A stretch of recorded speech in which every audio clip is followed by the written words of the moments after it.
अस्सलाम वालेकुम दोस्तों, आज हम बात करने जा रहे हैं एक बहुत ही कंट्रोवर्शियल और इम्पॉर्टेंट डिसीजन पर। पाकिस्तान जो कि ऑफिशियली ज्वाइन कर चुका है Trump led board of peace यानी बीओपी को। अब सवाल ये है, क्या ये पाकिस्तान के लिए एक स्मार्ट स्ट्रेटेजिक मूव है या फिर ये डिसीजन आवाम के जज्बात के बिल्कुल ख़िलाफ़ गया है। और अगर पाकिस्तान इकनॉमिकली स्ट्रॉन्ग होता, पॉलिटिकल स्टेबल होता, तो क्या फिर भी ये डिसीजन होता। वीडियो एंड तक देखिएगा क्योंकि ये सिर्फ फॉरेन पॉलिसी की कहानी नहीं, ये पावर, लेजिटिमेसी और पाकिस्तान के फ्यूचर मॉडल की कहानी है। सबसे पहले जानते हैं कि ये बोर्ड ऑफ पीस है क्या। ट्रम्प के मुताबिक बीओपी यानी बोर्ड ऑफ पीस एक nibble and effective international peace building body है जो यूनाइटेड नेशन से ज़्यादा फास्ट और इफ़ेक्टिव होगी। ऑफिशियल नैरेटिव ये है कि गज़ा कॉन्फ्लिक्ट को रिजॉल्व करना, पोस्ट वार स्टेबलाइजेशन, पीस बिल्डिंग इनिशिएटिव्स। लेकिन इंटरेस्टिंग बात यह है कि बोर्ड ऑफ पीस के चार्टर में गज़ा का नाम तक क्लियरली मेंशन नहीं और ये स्ट्रक्चर यूनाइटेड नेशन के पैरेलल क्रिएट किया जा रहा है। पाकिस्तान ने फिर भी इसमें शामिल होने का फैसला किया है। क्यों? क्या आपने कभी सोचा है? पाकिस्तान की फॉरेन पॉलिसी एक लफ्ज़ में समझानी हो तो वो है रियल पॉलिटिक्स, मतलब इमोशंस नहीं, आइडियोलॉजी नहीं, सिर्फ इंटरेस्ट, वो भी नेशनल। हिस्ट्री देखें तो कुवैत इन्वेजन्स का टाइम, यूएस का इराक पे इन्वेजन और Yemen deployment, Israel Palestine मेडिएशन efforts को भी अगर देखा जाए तो पाकिस्तान ने हमेशा प्रैग्मेटिक चॉइसेस की है। अगर हम इस्टेब्लिशमेंट के लॉजिक की बात करें तो उनका एक ही फंडा होता है कि हम अफोर्ड नहीं कर सकते कि मॉरल हाई ग्राउंड पर खड़े होकर आइसोलेट हो जाएं। मगर पाकिस्तान में रियल पॉलिटिक को अक्सर लोग नेशनल वीकनेस समझते हैं। यहाँ आवाम का नैरेटिव और स्टेट का नैरेटिव कभी अलाइन नहीं होता।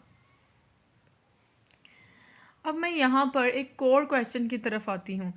अगर पाकिस्तान की इकॉनमी स्ट्रॉन्ग होती, अगर पॉलिटिकल सिस्टम स्टेबल होता, अगर इंस्टीट्यूशंस क्रेडिबल होते, क्या फिर भी पाकिस्तान ट्रम्प के बीओपी का हिस्सा होता? ये सवाल सिर्फ हाइपोथेटिकल नहीं, ये पॉलिसी मेकिंग की साइकोलॉजी का सवाल है। स्ट्रॉन्ग स्टेट्स अक्सर पब्लिक सेंटिमेंट्स को सुनती हैं, लेकिन फाइनल डिसीजन स्ट्रैटेजिक इंटरेस्ट पर ही होता है। अगर मैं यहाँ पे एग्जांपल लूँ तो टर्की, इंडोनेशिया, वहाँ प्रोटेस्ट होते हैं, डिबेट्स होती हैं, लेकिन स्टेट अल्टीमेटली इंटरनेशनल नॉर्म्स और नेशनल इंटरेस्ट फॉलो करती है। पाकिस्तान का मसला ये है कि पब्लिक ओपिनियन ज़्यादातर रिलीजियस और मॉरल लेंस से ही शेप होती है। क्लर्जी और ओपिनियन मेकर्स का नैरेटिव होता है कि ये सब वेस्टर्न इंपीरियलिज्म का हिस्सा है। इस्लामिक सिस्टम होता तो फैसले डिफरेंट होते। इसके मुकाबले में इस्टेब्लिशमेंट का नैरेटिव होता है कि स्टेट मोरालिटी नहीं, सर्वाइवल पर चलती है। दोनों का अगर देखा जाए तो डिफरेंट पॉइंट ऑफ व्यू है। इस क्लैश का नतीजा क्या निकलता है? ट्रस्ट डेफिशिएट होता है सबसे पहले, और लेजिटिमेसी क्राइसिस होते हैं, और फिर पाकिस्तान का हाइब्रिड सिस्टम काम में आता है। अगर पाकिस्तान के पॉलिटिकल सिस्टम की बात करें तो वो ऑफिशियल तो डेमोक्रेटिक है, लेकिन प्रैक्टिकली कभी कभी क्वेसी मोनार्की जैसी बिहेव करता है। यहाँ पे मैं लिखती हूँ क्वेसी मोनार्की। ये क्या है? क्वेसी मोनार्की जैसा ये बिहेव करता है। अगर की फॉरेन पॉलिसी डिसीजन देखें तो पार्लियामेंट के बगैर, बोर्ड कंसेंसस के बगैर और क्लोज डोर ब्रीफिंग्स में इसका फ़ायदा क्या होता है? फास्ट डिसीजंस होते हैं, इंटरनेशनल पार्टनर्स खुश हो जाते हैं, और अगर इसके नुकसान की बात करें तो आवाम और स्टेट के दरमियान गैप आ जाता है। क्लर्जी का नैरेटिव, क्लर्जी जो ग्रुप है पाकिस्तान में, उसको एक नैरेटिव मिल जाता है कि ये हुक्मरान तो पपेट हैं। और इंटरेस्टिंग बात यह है कि पॉलिटिकल एलिट्स भी चाहते हैं कि इस्टेब्लिशमेंट ही ये सब हैंडल करे।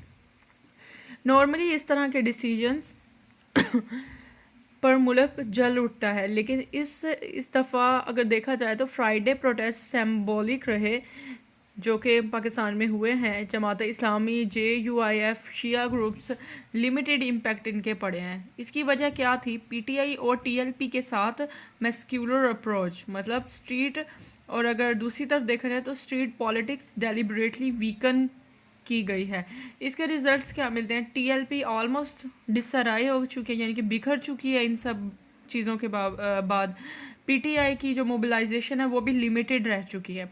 ये हाइब्रिड रिजीम का क्लियर मैसेज है, no mass pressure will be tolerated, यानी कि कोई भी ग्रुप्स या ज़्यादा मास प्रेशर बर्दाश्त नहीं किया जाएगा।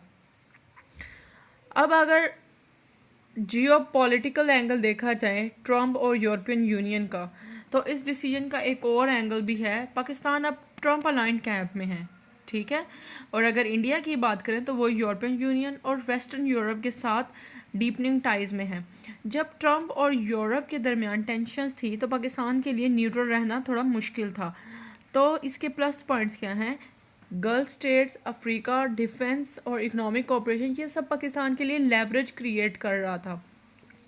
तो फाइनल सवाल, क्या पाकिस्तान ने गलत फैसला किया? जवाब सिंपल नहीं, स्ट्रेटजिकली डिसीजन समझ आता है। अगर देखा जाए इंटरनेशनल रेलेवेंस बढ़ती है, ये भी बहुत अच्छी चीज़ है, एक प्लस पॉइंट है पाकिस्तान के लिए। लेकिन पॉलिटिकल अगर देखा जाए तो पब्लिक ट्रस्ट और लेजिटिमेसी का मसला बढ़ रहा है पाकिस्तान में। और सबसे बड़ी बात, अगर इकॉनमी डिलीवर नहीं करती,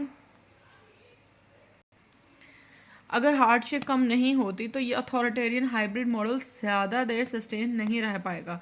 और लास्ट थॉट, ट्रम्प और पाकिस्तान का पावर ब्रोकर्स का वर्ल्ड व्यू मिलता जुलता है, फ़र्क सिर्फ स्केल का है। ट्रम्प के पास पूरी दुनिया है और पाकिस्तान के पास सिर्फ पाकिस्तान।